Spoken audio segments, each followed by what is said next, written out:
like the millennials who can't afford the traditional, brick and mortar home. And so mobile homes have a huge demand that people don't seem to know about. Another advantage of mobile homes is they're considered vehicles. So you don't have to go through the traditional inspections and repairs that you would with a home, right? You don't have foundation issues to deal with and that sort of thing. So you can get in on them very cheaply, very affordably. You can quickly scale, and it doesn't take, the manpower that it would to run like a actual brick and mortar investment business. So you can get started investing with very low money down, and you can scale very, very quickly. Successful real estate investors are able to adapt to changing market conditions and quickly pivot with their investment strategy to achieve their goals. Our guest this week, Christopher Katende, shares his experience investing in the US during the lockdown, his favorite property type, and tips for finding deals in the current market.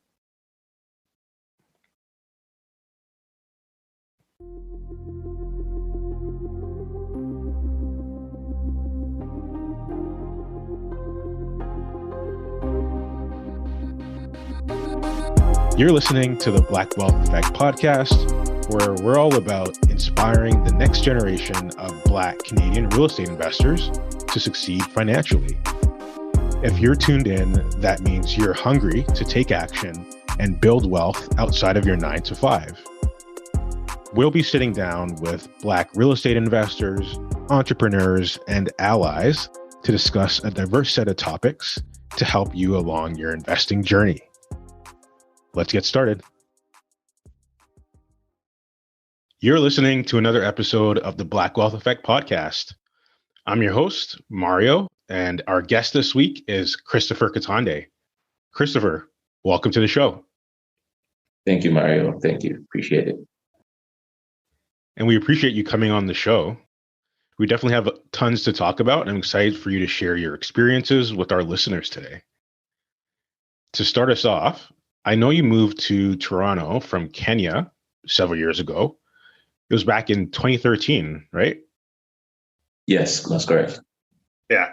So can you just talk a little bit about, I'm curious, the distinction between real estate investing in Kenya versus Toronto, just based on your experience, or Canada as a whole, actually?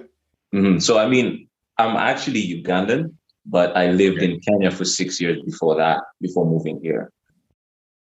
And so I would say the difference in real estate is mostly to do with how commoditized it is and how commercialized it is. Because in Africa, that's Kenya, Uganda, I'll speak about the places that I've been that I know, is that, you have this ancestral land that is passed down from generation to generation. And it's kind of like taboo to think of it in a commodity type of way. You discouraged from getting a mortgage on it, or trying to turn it into something that's business-like, because this is you're supposed to pass this down. And sometimes what happens is it ends up being more of a burden, that you have all this underutilized land that you cannot sell or do much with, versus here, it's like you can pretty much, people move houses every 5 years, and they don't really have a main home that they could say that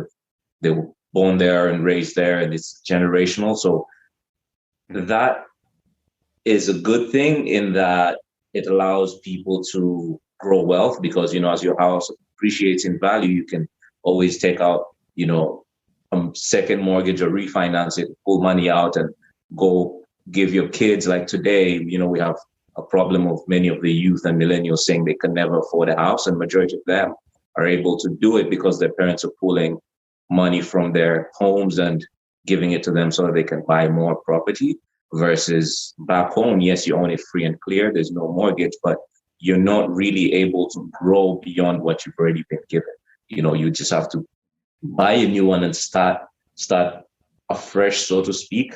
And so that's one of the major differences. Okay.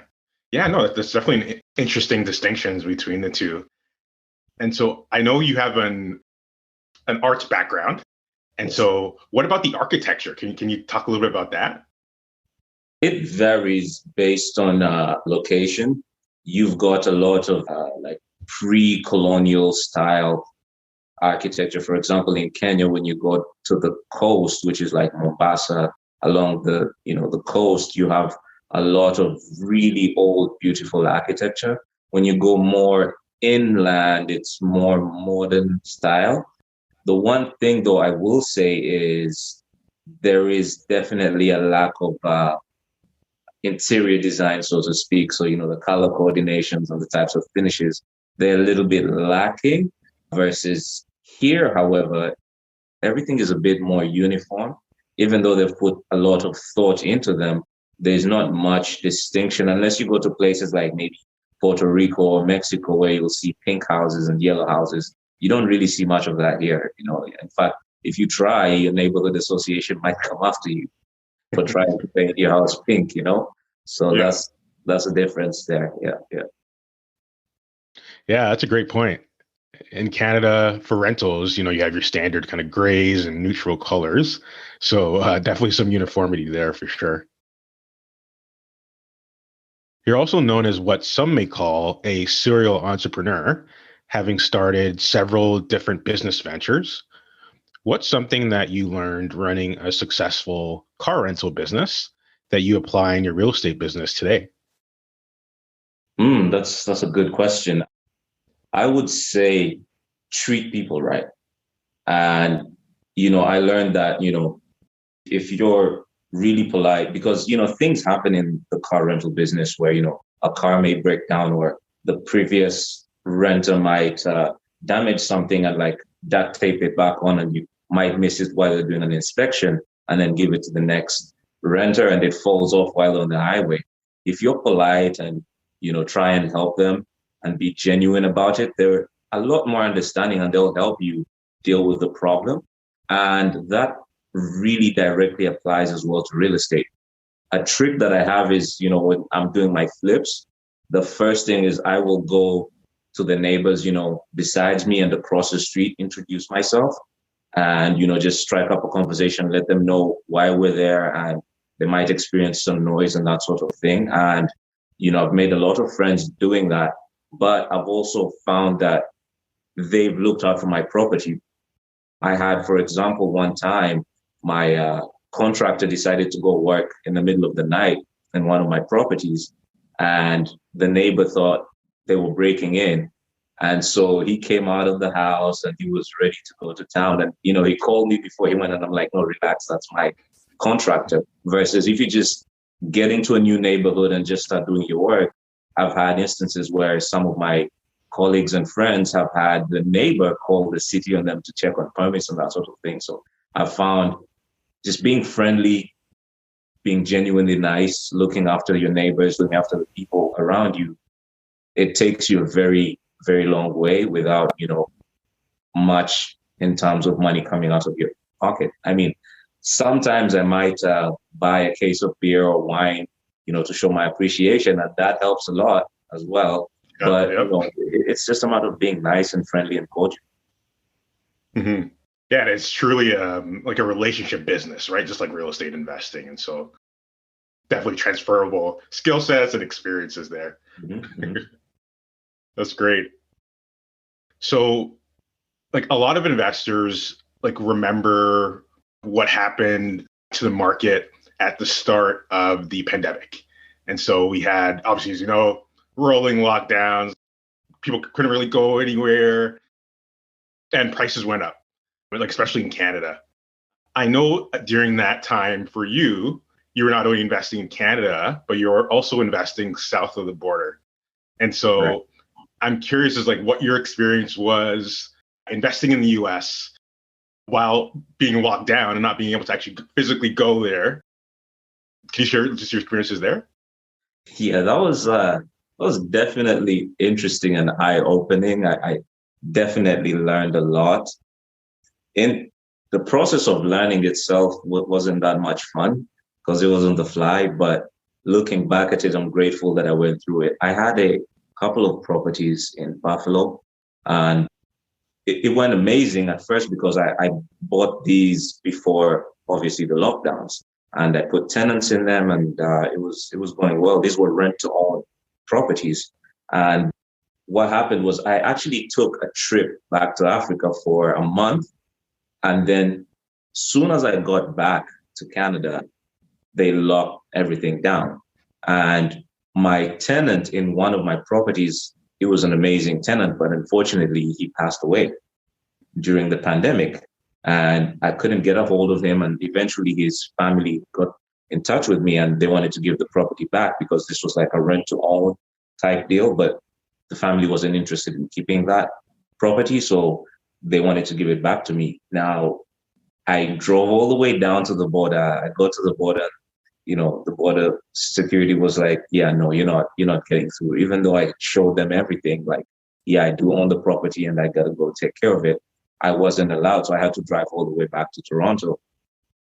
And so I had to learn how to like literally communicate over, Zoom and phone calls to, get a realtor, to get a cleaner, because obviously the property needed to be clean. And especially at that time, it was just the thought of just like somebody passed away and, finding a cleaner and explaining like, no, it's not because of COVID, and they bought the hazmat suits and everything. So finding somebody who would do it and just coordinating all that was a bit of a nightmare. But it showed me that you don't always have to be physically present if you have boots on the ground, and you can definitely scale very quickly. So that gave me more courage to be like, I'm going to buy in places that are even much farther away that I don't need to drive there. So that was a good learning experience. But like I said, going through it, very frustrating at the time. Yeah, I'd imagine just the chaos that kind of went on. But I'm glad that it was a learning opportunity. It sounds like definitely it was a successful investment for you. Yes. So you touched on the rent-to-own strategy. For our listeners who aren't familiar with the strategy, can you just share a little bit about what it is? And then I'm actually curious, like, are there any additional kind of nuances or considerations applying that strategy in the US? Mm-hmm. So rent to own is basically where you acquire property and instead of selling it outright cash to a buyer, you find what you would refer to as a tenant buyer. And this would be a person who's qualified based on your whatever qualifications that you've got. So, but they can't get a bank loan for whatever reason. Let's say they damaged their credit, or they just got a new job and they don't have enough history, or they're new to the country, whatever reason, they can't qualify for a traditional mortgage.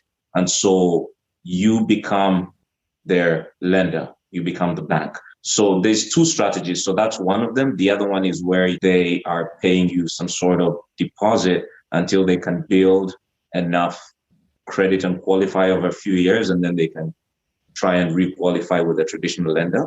But the strategy I was using is because the houses were low, the payments were low enough, I just decided I'll become the bank. And, of course, they're paying a premium for that because of the risk, and there's an interest rate, and they would give me a deposit and they would pay, the payments every month. So that's essentially what rent to own is. And once they pay it off after, however many years, 5, 10, then that's it. That's their house. And you transition out of that and move the money into the next deal. Right. Thanks for explaining that. And one of the things I love about that strategy, which you touched on, is that cash flow potential from an investor perspective. And like, depending on how you structure the deal, not having to deal with maintenance, which is huge because that's one of the tenant buyer responsibilities. Right? Yes. And that's the reason why I was kind of caught off guard with, the US property when I couldn't go there, because the tenant took care of everything. This now becomes their house. They take care of whatever maintenance, whatever issues, that's on them. I just expect my, payments to come in on time because I'm now just the lender. I found the deal. I found the buyer. Now I just expect my payments and that's all. But when it came now back to, the house being transitioned back over to me, then I had to scramble and find all these things like a handyman and all that to do those repairs because essentially the buyer would be the one taking care of that stuff. Mm-hmm. Yeah, it's awesome. Definitely a powerful strategy for sure. Mm-hmm. And so amongst the property types that you invest in, I know mobile homes is one of them. Yes. I'm assuming in the US. Yes. Can you talk a little bit about like what goes into like analyzing a mobile home, like when you're considering a deal, and any additional considerations with that property type? I truly love mobile homes. I think this is a very overlooked segment because they have this stigma, where it's a trailer park and all these other names. However, there is a whole community around them, and they're not making any more mobile home parks. There's an embargo in the States because, the government, obviously, with the density and that sort of thing, putting up a condo building is much better for them than putting a mobile home park, right? So, but at the same time, you have this aging population and you have another set of the population, which is like the millennials who can't afford the traditional, brick and mortar home. And so mobile homes have a huge, huge demand that people don't seem to know about. Another advantage of mobile homes is they're considered vehicles. So you don't have to go through the traditional inspections and repairs that you would with a home, right? You don't have foundation issues to deal with and that sort of thing. So you can get in on them very cheaply, very affordably. You can quickly scale and it doesn't take, the manpower that it would to run like a actual brick and mortar investment business. So you can get started investing with very low money down, and you can scale very, very quickly. And because it's overlooked, the competition isn't really much. And if you educate yourself and have a good product and you become an expert within your local area, deals just keep on coming to you. And, I think I love them because not many people talk about them. And the profits, that's something else as well. That's, it's great. Yeah, definitely sounds like an attractive opportunity and lucrative for sure. Can you share like an example of a deal like where you acquired a mobile home and maybe share, like, I'm curious, like what strategy you would apply? Like, is it do you typically burr them or flip them? Can you talk a little bit about that? Yeah, you could definitely, all the strategies that you can do with brick and mortar homes, you can also do them with mobile homes. One deal that I did that was like a home run for me, I bought the home for $3,250 US. And I didn't even clean it.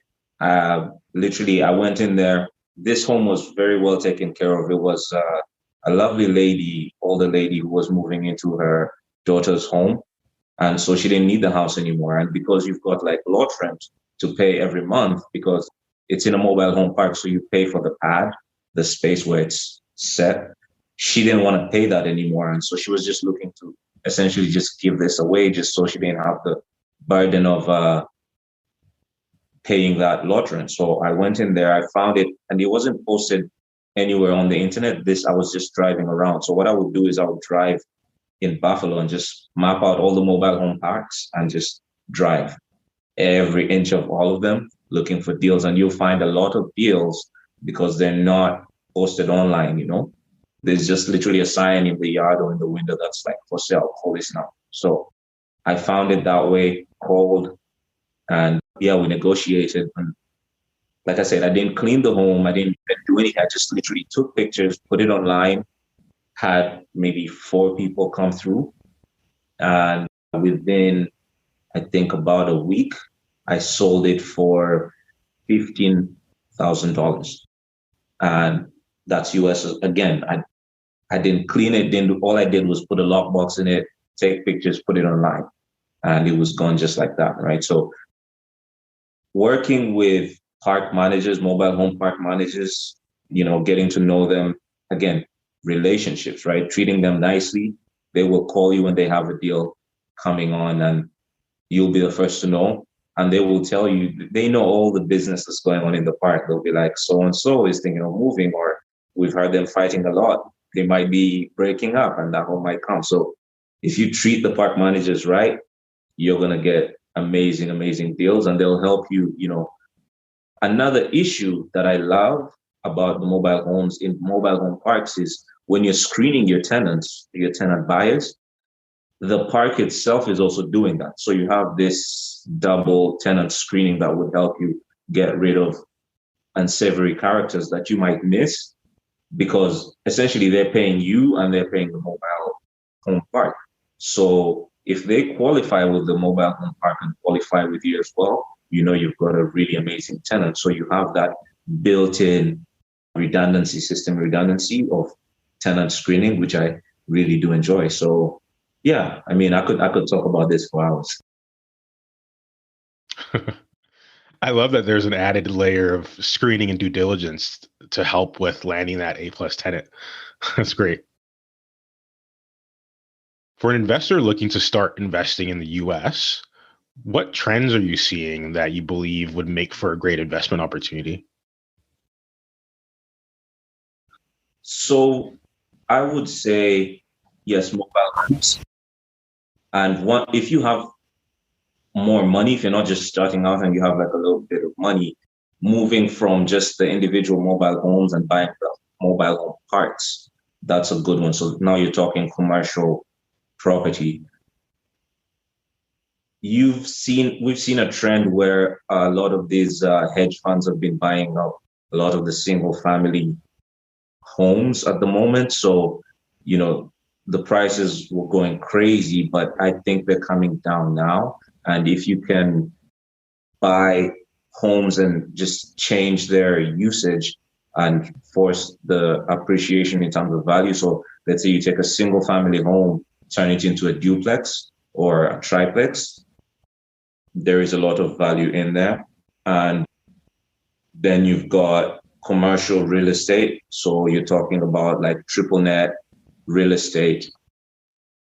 You're talking warehouses, retail spaces, that kind of thing. But you need, bigger, investment in that. However, the US is interesting because you have all different levels. If you're looking at New York, yeah, it's just as pricey as Toronto. But if you're looking in, Cleveland or, somewhere in the Midwest or even Texas, for example, different parts of Texas, it's very affordable. So you have all these different investment vehicles in terms of real estate that you can get into. I think the most important thing, though, would be figuring out your buy box, which is like your criteria in terms of your location. So would you be the type of person who would want to buy in the Midwest, or would you want to buy in the Sunbelt states? And figure out, because each of them comes with their own different criteria and their own problems and their own advantages as well. So I would say, yeah, just figuring out what you would want to achieve first, and then figuring out which area is best, and then narrowing it down and going from there. Mm-hmm. Yeah, so like a similar approach to like if you were investing in Canada as well, like to your point, determine your goals, your why, and that leads to your strategy, right? Yes, and then you will narrow down and figure out which trends and which types of real estate would work best for you as well. Mm-hmm. That's awesome. Great advice. And can you talk a little bit about the landlord and tenant laws in general, and kind of the similarities or differences amongst like Canada and the US? Because I feel like a top challenge for a lot of investors in Canada, at least, is tenant turnover and kind of that process. Yeah, this is one of the reasons why personally I try to stay away from tenants in Canada, because I'm in Ontario, right? So I try to stay away as much as possible because it's very tenant friendly here versus, I mean, you do have states that are similar in the US, like New York is not really, landlord friendly, but then you have the ones that are really landlord friendly, like Florida and Texas. And here, getting a tenant out of your property could take you years in Ontario, just, from scheduling the hearings. And there's a lot of tricks that they could use versus somewhere like in Texas. You just have to file, whatever documentation, and they could be out in, 4 business days, depending on the size of the town and if you know the sheriff or not. So that is huge. I was investing in New York, but I didn't mind the tenant issues and the tenant landlord issues because, again, I was doing more of a rent to own. So these were not really tenants, they were tenant buyers. So you're going to have very few problems because you get a huge deposit, for example. So if you're not paying me, this is a non-refundable deposit. So you want to be in your best behavior. This is your home that you've made 2, 3, 4 year payments on, and then you can't mess it up over just 2, 3 months of missed payments, right? So I avoided a lot of the common issues that come with that. But if I was to buy like a traditional brick and mortar, I would definitely look at states that are more landlord friendly. Awesome, love that. Yeah, it's funny. Like I always hear investors in Ontario like running to the U.S. Just because of that, and so definitely interesting distinctions between the two. Oh yeah. And so, like along with like various like investment strategies, both in Canada and the U.S., I know for you, like you're very big on finding like creative financing methods and kind of different approaches based on the kind of different property types you invest in. What are some tips that you could share with our listeners or advice when it comes to creative financing? Yeah, and that's something that hasn't really been spoken a lot about, especially in Canada. It happens, creative finance happens all over the US that I know of. There's a ton of different strategies that you can use. In Canada, however, because, and I'm speaking Ontario, you find that people are not very knowledgeable in the different kinds of creative finance that you could utilize. But these would help, especially like in the market that we're heading into right now, with prices dropping and really interest rates going higher. Finding creative strategies is paramount to your success. At the moment, I'm trying to negotiate a deal in Brampton. It's 2 houses. They're off market, same seller. And I'm only interested in them if he's, willing to consider creative finance. Now, creative finance could be anything like, seller financing, which is the seller becoming the bank or holding a note for a certain amount of time, or having the ability to transfer interest in a property. So let's say, this is what they call the wholesale strategy. So you could use that, but tweak it in that most wholesalers get a property under contract and put it right to their buyers or wholesale it onto the MLS. But there's another layer of it where I think this is called an innovation agreement, where you have that property under contract and then you can come in, bring it up to market, which is, renovate it, and then present it to your buyer, and you would be making that difference in between. A lot of people, I haven't seen many people do that here. Some have. In the higher end markets, I I came to realize that because I had a realtor who was taking people's houses, and he would pay for, the minimal repairs like paint, cleaning up the baseboards, staging, Cosmetic. replacement. Yeah, just small repairs.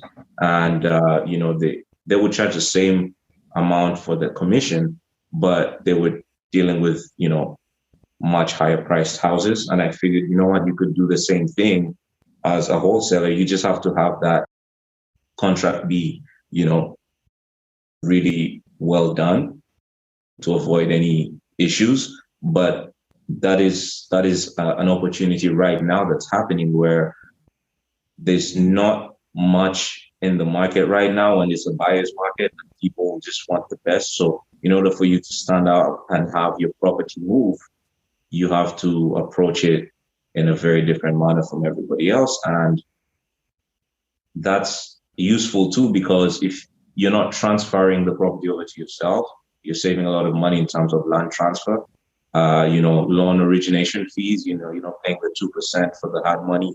You're not paying the mortgage payments. So you're saving a lot of money there. And even though the prices have dropped, you're still able to make, maybe even more because you're using creative ways.